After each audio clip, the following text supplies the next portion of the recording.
Canviem de tema, deixem l'actualitat informativa i la Covid per parlar d'un llibre que explica una història molt particular basada en un alumne de l'Institut Vilomara. El llibre es diu Què et passa, Andrea? I la seva autora és l'Eulàlia Franquesa. Eulàlia, moltes gràcies per estar amb nosaltres. A vosaltres. Primer de tot, explica'ns qui és l'Andrea i què va passar amb l'Andrea. Jo vaig arribar aquí al Vilomara, a treballar a FP, i em vaig trobar en una classe d'integració social que hi havia una noia, bastant d'aquelles que et crida l'atenció, l'Andrea. I bé, aquí va començar una relació com totes les altres alumnes, no res d'especial, però al cap d'uns dies va desaparèixer, no va venir en 15 dies, 15 o més, no sé, i la vaig trobar al cap d'uns dies al bar, el bar aquell que hi ha a la Farc, al costat del Vilomara. I li vaig preguntar què li passava, què li havia passat, per què ha passat. I em diu, no, és que vinc d'un intent fallit, he estat al clínic d'una cosa que m'ha sortit malament. Dic, què? I llavors em va estar a explicar això, que s'havia intentat suïcidar i de veritat. Vull dir, no per cridar l'atenció, sinó que havia estat fotuda, vull dir que ho havia intentat de veritat. I clar, quan et trobes un alumne així, no li pots dir, mira, no facis decisions tan ràpides ni res, has d'anar més, vull dir, t'has d'involucrar més, vull dir, tu, no? I em vaig començar a involucrar i vam començar a parlar i em va començar a explicar coses.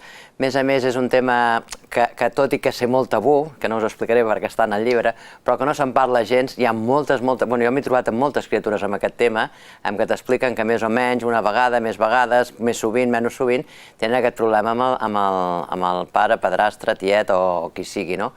I vam anar parlant, i no sé si es pot dir amistat d'una professora a una alumna, no sé si es pot arribar a aquest, perquè ja no ho soc, de professora d'ella, però mira, hem anat parlant i llavors vaig començar a escriure el llibre inspirada molt amb la seva vida, inspirada, no basada, perquè a vegades dius, això li va passar, dic, no, hi ha coses que vés d'altres coses, per exemple, surt al mar és cosa de Badalona, no d'Hospitalet, i està inspirada a la seva vida, i quan vaig acabar, abans de res, li vaig llegir amb ella, li vaig deixar llegir amb ella i dic a veure què opinava, no? Perquè igual t'has pensat, escriure alguna cosa de mi o al revés i tal. La vas avisar primer que faries això? No, jo anava escrivint perquè clar, si li avises després no hi és i es fa il·lusions també és molt, no?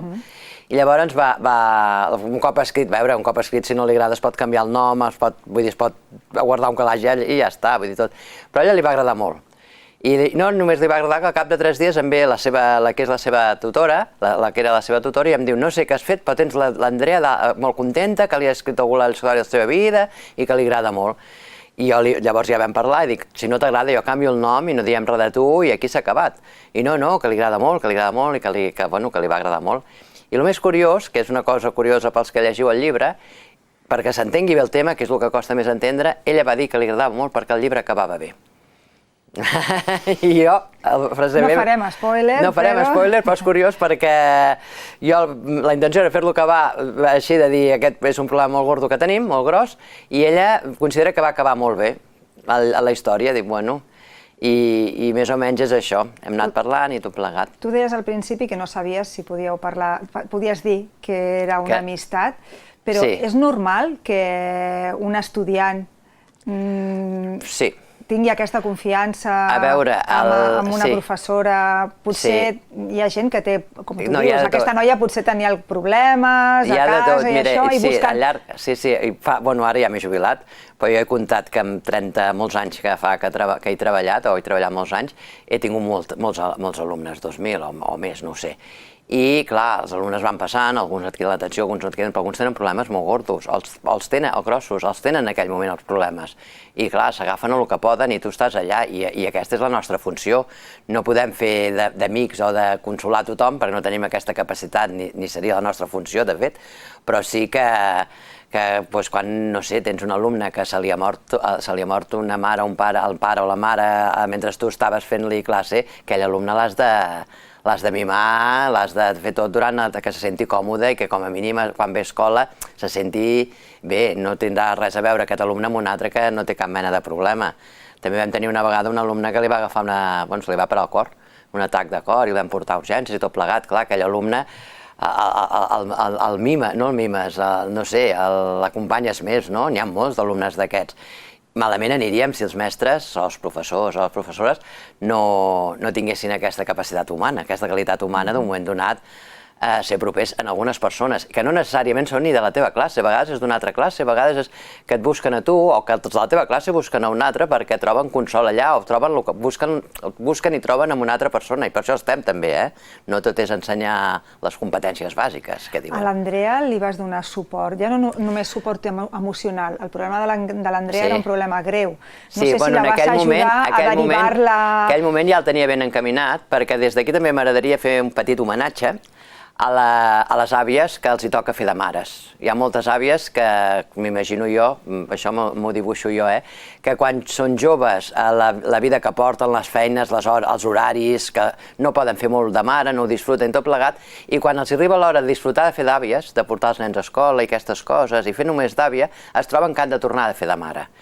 Precisament l'àvia de l'Andrea, la senyora Elvira, que des d'aquí la felicito, li faig un petit homenatge, és la que ha aconseguit més que l'Andrea encamini i hores d'ara estigui a la universitat. Perquè ha sigut difícil per l'Andrea i per la seva àvia. En el moment en què tu parlaves d'aquesta trobada amb l'Andrea havia intentat suïcidar-se. Sí, venia d'un suïcidi. Clar, llavors, com s'aconsegueix que no torni a intentar, no? Sí, jo, suposo que no ho he intentat més, perquè no m'ho ha dit més. No he estat tan propera amb ella com per no saber-ho. Jo suposo que el clínic, perquè ella venia ja bastant... No ho sé, perquè això ho desconec, però que quan una persona, sobretot un jove, fa un intent de suïcidi, se suposa que deu haver-hi un recolzament psicològic que els ajudi a sortir-se, no només que els curin del mal físic de l'autolació que s'hagin pogut fer, sinó una miqueta d'estar més preparats, perquè clar, si els curen i això es tirarien al tren, no? Perquè ella ja venia amb la fase una mica superada d'aquest tema i que va dir que li havia sortit malament, però ja mai més... que jo sàpiga, perquè tampoc la veig tan sovint, no? Ha parlat de suïcidis ni de res, i està molt engrescada. Veurem, ella ha començat treball social, vol dedicar-se a això, ajudar la gent que s'ha trobat com ella, i per ara està a la universitat, que ja és un gran què. He de dir que tots els beneficis, si hi ha algun benefici del llibre, la intenció és que siguin per l'Andrea i que pugui anar a la universitat, perquè jo penso que la societat ens mereixem en aquests nanos que han permès, que la societat ha permès que els hi robéssim la infància, no? Parlem una miqueta més del llibre, perquè dius que tot i que el punt inicial és aquest intent de suïcidi de l'Andrea, el llibre no és un llibre que parli, que el tema central no és el suïcidi. Parlem una miqueta, és una novel·la també? És una novel·la, està novel·lat, és la vida de l'Andrea, està novel·lat, i a l'Andrea li passen moltes coses, molts psicòlegs, ningú sap detectar-ho, que és la realitat, no es arriba a detectar, es va intuint més o menys als inicis que és el que li passa a l'Andrea, però no s'arriba a detectar el que li passa, no ho detecta absolutament ningú, només ho sap ella. Ella amb prou feines ho sap, perquè ella també és una manera, suposo, mecanismes de defensa que s'autoenganya o té com amagat, que són problemes d'aquests que estan latents, que estan aquí, però que no n'ets conscient i no el pots arreglar, i llavors se suposa que comença una història d'amor amb un noi i ella va al psicòleg per arreglar-se, com si diguéssim, per dir jo vull saber què em passa, vull saber per què tinc aquestes manies, per què em passen aquestes coses, i aquí comença la història i ella comença a fer un repàs de tota la seva vida, de veure com ha anat, com ha deixat anar, etc. I tot comença, el seu problema comença amb que això ja és fictici, que l'Andrea té pare i mare actualment, però que comença que el pare se li mor en un accident de cotxe i llavors aquí queda un forat, s'omple donat amb una altra persona, hi ha problemes amb aquesta persona i a partir d'aquí com el gestiona o com no el gestiona, perquè les criatures no saben gestionar, vull dir, això no amb ella, en general les criatures no saben gestionar els seus, vull dir, els costa gestionar els seus sentiments. A qui li recomanaries aquest llibre? És un llibre... A tothom que el vulgui llegir. Sí, però vull dir, és un llibre per joves? Home, jo penso que als joves els hi pot anar bé perquè segurament tenen molts joves al voltant que els hi passen aquestes coses i no saben. I els docents perquè no en tenim ni idea de com, no de com gestionar aquest tipus de problemes, sinó de com detectar-los. Perquè a vegades ens hem trobat amb nanos que els tenim bloquejats, que no hi ha manera que avancin, no hi ha manera, i els posem educació especial, i els posem aquí, i els posem allà, i el que tenen és una motxilla tant, que els hi pesa tant, que només arribar a escola ja els és un problema, vull dir i no sabem detectar-ho, vaja. I això tampoc diu la solució, I l'has treballat tu a classe o has tingut temps de treballar-ho a classe o com t'has jubilat? No, perquè m'he jubilat. Mira, aquest any he conegut, aquest any estic a un institut de mecànics i he conegut un nano, així ràpid, t'ho explico, que també m'ha agradat escriure el seu llibre perquè era un nano de 27 anys, que dic, home, què fas amb 27 anys fent FP? I era un nano que havia estat fins al carrer, dormint, no? I llavors dic, home, un dia m'has d'explicar la teva vida perquè... I ens vam començar a fer amics, i li vaig donar el mòbil i tal, i això era al gener. I vaig pensar, com que havia de sortir, va sortir l'abril, vaig dir, quan surti amb aquest nano, però noi, ens van confinar i que va ser supo. I jo aquests nanos ja no sé si els veuré més, perquè eren de primer, ara deuen estar segon, suposo, si encara hi és. I m'ha agradat aprofundir i volia parlar-ne amb els nanos de la classe d'aquest any, però no he pogut. És que això del confinament ens ha fet molt de mal, ens ha fet molt de mal, vull dir, a tots nivells. Jo era l'últim any i tenia, bueno, i mira, ha acabat com ha acabat. Penses continuar escrivint? Bueno, segur que tens moltes experiències, a part d'aquest noi, que et poden inspirar històries. No, d'històries d'alumnes, em sembla que no les acabaríem mai. No jo, tots els profes, perquè n'hem tingut de tots colors i nanos, els nanos són, sobretot, jo també he estat a primària, els nanos són molt sincers, a vegades t'expliquen coses que no... o expliquen coses que ells no saben ni la magnitud del que t'estan explicant, i són coses que clar, han viscut ells i que han viscut com a normals, Això és el més greu. Tothom, el que passa a casa seva es pensa que és lo normal, fins al dia que descobreix el que els està passant, que és molt gros.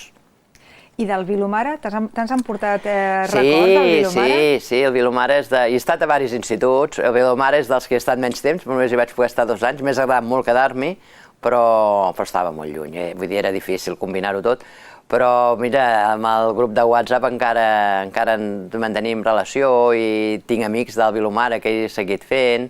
Bueno, és un institut que m'ha agradat molt, suposo que també fa que estàvem a la integració social. La integració social ve un alumnat que es vol dedicar a la integració social, evidentment, no?